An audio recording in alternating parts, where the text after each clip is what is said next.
is sleeping happily in their bed, dreaming of Christmas morning. What they don't hear, as they sleep, is the sound of SCP-4666 slipping into their room. SCP-4666 watches the child for just a moment before reaching into a giant bag. Hi, I'm Dr. Bob, and this is SCP-4666, also known as the Yule Man. SCP-4666 is thought to be a single humanoid entity, but one that has been alive for an incredibly long time. Those who have come into contact with SCP-4666 and lived to tell the tale describe him as being very tall, between 2 and 2.3 meters. He also appears to be very old and very thin. He always appears without clothing, even when the weather is below freezing and would be much too cold for any normal human to survive.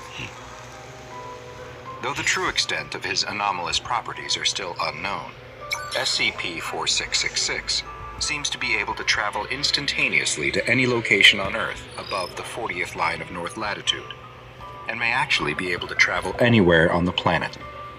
Encounters with SCP-4666 have only been reported during a very specific time of year, a period of 12 nights running from the night of December 21st to the early morning hours of January 2nd. This period is known as SCP-4666's active phase, and the encounters with the anomalous humanoid creature have been termed Weissnacht events. During these events, SCP-4666 appears at family dwellings, all of which so far have a few things in common. 1. They are all isolated in rural areas. 2. They are in locations with snow that covers the area for the duration of the event. And 3. They are all home to a family with at least one child under the age of 8. In places that match all of those characteristics, Weissnacht events sometimes occur and always follow the same basic progression. During the first 7 nights, the children will report seeing a strange figure within the vicinity of the home. The entity will seem to be watching the home from a distance, such as from across a field or from the edge of a nearby forest. Some children have even reported waking up at night to find SCP-4666 watching them sleep through a window. On nights 8 through 11, other family members will report hearing the entity, such as footsteps on the roof or in the attic. A bad-smelling odor will also start to be noticed in the house, but no source of the smell is ever found.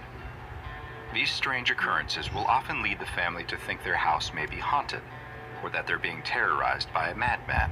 Finally, on the 12th night, one of 2 scenarios can occur. In the first, which happens roughly 15% of the time, families will often report that they heard footsteps during the night inside of their house, but there is never any sign of forced entry like broken windows or doors. In the morning, the children will find crudely made toys at the foot of their beds.